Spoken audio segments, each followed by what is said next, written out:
Il y a un monde où l'Espagne, ils vont même pas passer les poules de cette Coupe du Monde. Le champion d'Europe qui est obligé d'attendre l'entrée d'un gamin de 18 ans pour les sauver. Après, quand tu vois qu'il y a deux Barcelonais dans l'attaque de La Fonte et la lignée, tu m'étonnes que ça passe pas. À quel moment il s'est dit je vais mettre Gavi sur le côté, les gars? Quelle tristesse pour le football. C'est à rien sur le côté, remets-le au mitard ou mets-le sur le banc. Ferran Torres qui nous fait du Ferran Torres, je pense que personne n'a été surpris. Il a vendu toute la première mi-temps de l'Espagne, j'espère que vous allez le garder la saison prochaine les Barcelonais. Et en plus de ça, ils ont complètement gâché la perf de notre nouvelle recrue à Madrid. Yamal qui va encore se retrouver dans le même rôle en équipe nationale qu'avec le Barça. À 18 ans seulement, il va devoir porter tout le poids d'une nation sur ses épaules. Parce que si c'est pas lui qui décide de faire la différence, cette équipe de l'Espagne, elle est juste bonne à faire des passes. Tu fais tourner le ballon pendant 90 minutes, il y a que Ikefoué qui est capable d'aller percuter. Et de toutes les manières, moi je suis en étoile sur cette équipe, il y a beaucoup trop de Barcelonais dans ce 11. Malheureusement, Ikefoué, je pourrais pas te garantir que vous allez passer les phases de poule. Tu viens de débuter ta première Coupe du Monde de la pire des manières. Et même si je t'aime beaucoup, j'espère que ça va continuer comme ça parce que la Headwatch elle va être magnifique. De votre côté, n'hésitez pas à me dire ce que vous avez pensé du match et celui qui oublie de s'abonner, je vais venir l'attraper. En attendant, c'était votre gars Silas pour un nouveau banger. Pour leur première participation en Coupe du Monde, les amis, pendant que tout le monde les voyait perdre face à l'Espagne, l'Espagne qui aujourd'hui est champion d'Europe en titre et le Cap-Vert est seulement 67e du classement FIFA. Donc en temps normal, l'écart entre les deux équipes est énorme. Sauf que le Cap-Vert aujourd'hui est venu avec une seule idée en tête, défendre tout court. Ils étaient pas là pour s'inventer une vie, y a qu'à voir les statistiques. Seulement 3 tirs au total pour le Cap-Vert dans le match et 22 tirs pour l'Espagne. Le réel problème de l'Espagne aujourd'hui, c'est le fait d'avoir joué sans Lamine Yamal et Nico Williams sur les côtés. On a vu aujourd'hui que sans ces perturbateurs là, l'Espagne c'est très moyen. Après, Oyarzabal pendant 30 minutes en première mi-temps, il a touché 0 ballon. Carrément, c'est un record. C'est le premier joueur à faire ça dans une Coupe du Monde depuis 1966. Même temps, j'ai envie de dire, comment tu veux toucher un ballon si tes ailiers, c'est Ferran Torres et Gavi? T'es mort d'avance. Et en plus de ça, au milieu, Pedri, c'était pas trop ça aujourd'hui. Fabian Ruiz, j'en parle même pas. Y'a que Rodri qui se débrouillait un peu. Et bien évidemment, ceux qui les a le plus posé problème, ou celui qui les a le plus posé problème, c'est cet homme. Bosigna aujourd'hui, c'est tout simplement une masterclass. Ce qui nous a sorti, y'a qu'à voir comment Rodri se tenait la tête. Y avait rien qui rentrait. Il attrapait toutes les balles. Et je tiens juste à rappeler que le gars, il a 40 ans quand même. Défensivement, lui et ses coéquipiers se sont donné corps et âme jusqu'à la fin. Et ce qui m'impressionne encore plus dans tout ça, c'est que malgré qu'il n'arrivait pas à aligner 3 passes en attaque, défensivement, à chaque fois qu'il récupérait le ballon, ils étaient jamais en panique. Malgré le haut pressing de l'Espagne, ils étaient jamais en panique. Et sans surprise, l'entrée de Lamine Yamal en deuxième mi-temps a bien bousculé les choses. Et malheureusement, ça l'a pas fait. Le Cap-Vert a tenu. Les gars, ça va être une des plus belles histoires de cette Coupe du Monde. Vozinha, il a tellement fait un gros match aujourd'hui face à l'Espagne qu'il est passé de 50 000 abonnés à 1 500 000 abonnés. Et je suis, les gars, là c'est que le début, hein. Le match il est fini là, il y a 1 heure. Il est fini depuis 1 heure. Ça veut dire là, tout à l'heure, ça va être 2 millions normal, c'est sûr. Tous les Cap-Verdiens du monde, ils sont partis s'abonner à Vozinha. Carrément, il y a une journaliste après le match, elle a montré ça à un des joueurs du Cap-Vert. Regardez sa réaction, il a fait en mode choqué. En mode là, Vozinha, ça devient la star. Ça y est, c'est lui le président du Cap-Vert. 40 ans, les gars. 40 ans, il fait sa première Coupe du Monde. Tellement il y avait de la tension, tellement il devait être concentré pendant les 90 minutes contre l'Espagne. À la fin du match, il en a pleuré, il a eu des larmes. Les nerfs se sont relâchés et les larmes ont coulé. Première participation à la Coupe du Monde et tu fais des arrêts incroyables face à Ferran Torres, Yamal, Oyarzabal, Pedri et j'en passe. Là, il vit un rêve éveillé en fait. Et là, à 40 ans, il va prendre sa retraite après la Coupe du Monde. Mais maintenant, ça y est, retraite dorée. Là, ça devient un influenceur, ça y est, c'est le plus gros influenceur du Cap-Vert. Les gars, dites-vous, au Cap-Vert, il y a 500 000 habitants. Il a 3 fois le Cap-Vert juste en abonnés. Et c'est pas fini. Donc les gars, si vous aussi vous voulez lui donner de la force pour sa retraite après la Coupe du Monde, Vozinha Uno.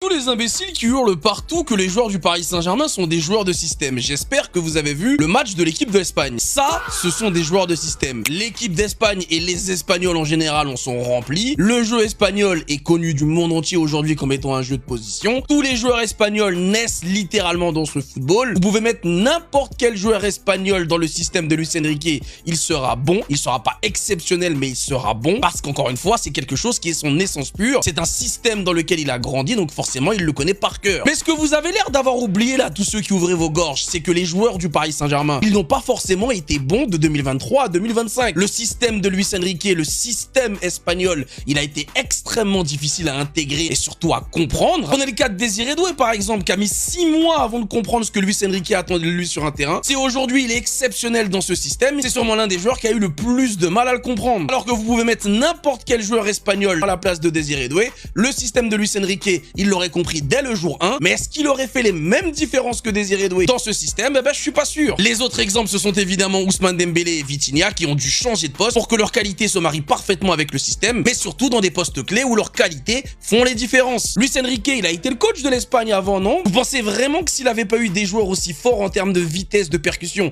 et d'explosivité, son style de jeu en 2022 aurait pas fait autant de différence que ça n'en fait aujourd'hui au PSG? Et vous étiez les premiers à le critiquer. Beaucoup de Parisiens ne voulaient pas de Luis Enrique avant qu'il signe au Paris Saint-Germain parce qu'il disait que le système de jeu espagnol, on n'en voulait pas au Paris Saint-Germain. Vous avez l'air d'oublier que les qualités des joueurs du Paris Saint-Germain n'ont rien à voir avec les qualités des joueurs espagnols. Paris Saint-Germain, on a énormément de joueurs avec des qualités de puissance, de vitesse et d'explosivité. C'est ce qui fait que leur qualité fit parfaitement avec le système de Luis Enrique. Les joueurs du PSG, ce sont pas des joueurs de système. Ils bonifient un système qui est parfait. C'est ça la différence. Et lorsque le système est parfait mais que les joueurs ne le subliment pas, eh ben vous avez ce que vous avez vu aujourd'hui avec des joueurs incapables de faire de réelles différences parce qu'ils sont incapables de faire la différence individuellement et ne réussissent à gagner que collectivement. Et c'est pour ça que l'Espagne a besoin de joueurs comme Lamine Yamal et Nico Williams qui ont tous les deux d'ailleurs commencé sur le banc. Et c'est pour cette raison que tout le monde était excité à l'idée de les voir rentrer parce qu'on savait eux au moins allaient essayer d'apporter plus de percussions et des choses différentes. D'ailleurs c'est assez drôle puisque ce sont des joueurs qui ont des qualités qui se rapprochent beaucoup plus de ceux du Paris Saint-Germain que ceux de joueurs espagnols. Donc la prochaine fois que vous voulez dire que les joueurs du Paris Saint-Germain sont des joueurs de système, commencez à regarder les joueurs de vos équipes parce qu'on a beaucoup là qui ont joué dans cette équipe d'Espagne et qui vous ont montré c'est quoi des joueurs de système. Pour leur première participation en Coupe du Monde, les amis, pendant que tout le monde les voyait perdre face à l'Espagne, Espagne qui aujourd'hui est champion d'Europe en titre et le Cap-Vert est seulement 67e du classement FIFA. Donc en temps normal, l'écart entre les deux équipes est énorme. Sauf que le Cap-Vert aujourd'hui est venu avec une seule idée en tête, défendre tout court. Ils étaient pas là pour s'inventer une vie, y a qu'à voir les statistiques. Seulement 3 tirs au total pour le Cap-Vert dans le match et 22 tirs pour l'Espagne. Le réel problème de l'Espagne aujourd'hui, c'est le fait d'avoir joué sans Lamine Yamal et Nico Williams sur les côtés. On a vu aujourd'hui que sans ces perturbateurs là, l'Espagne c'est très moyen. La preuve, Oyarzabal pendant 30 minutes en première mi-temps, il a touché 0 ballon. Carrément c'est un record, c'est le premier joueur à faire ça dans une Coupe du Monde depuis 1966. Même temps j'ai envie de dire comment tu veux toucher un ballon si tes ailiers c'est Ferran Torres et Gavi, t'es mort d'avance. Et en plus de ça au milieu, Pedri c'était pas trop ça aujourd'hui, Fabian Ruiz j'en parle même pas. La que Rodri qui se débrouille un peu. Et bien évidemment ceux qui les a le plus posé problème ou celui qui les a le plus posé problème c'est cet homme. Bosignan aujourd'hui c'est tout simplement une masterclass ce qu'il nous a sorti. Y a qu'à voir comment Rodri se tenait la tête. Y avait rien qui rentrait, il attrapait toutes les balles. Et je tiens juste à rappeler que le gars il a 40 ans quand même. Défensivement lui et ses coéquipiers se sont donné corps et âme jusqu'à la fin. Et ce qui m'impressionne encore plus dans tout ça c'est que malgré qu'il n'arrivait pas à aligner 3 passes en attaque, défensivement à chaque fois qu'il récupérait le ballon ils étaient jamais en panique. Malgré le haut pressing de l'Espagne, ils étaient jamais en panique. Et sans surprise, l'entrée de Lamine Yamal en deuxième mi-temps a bien bousculé les choses. Et malheureusement ça l'a pas fait, le Cap-Vert a tenu. Donc il n'y avait pas de Madrilène en équipe d'Espagne pour le mondial et vous pensiez vraiment que Pérez il allait laisser passer ça?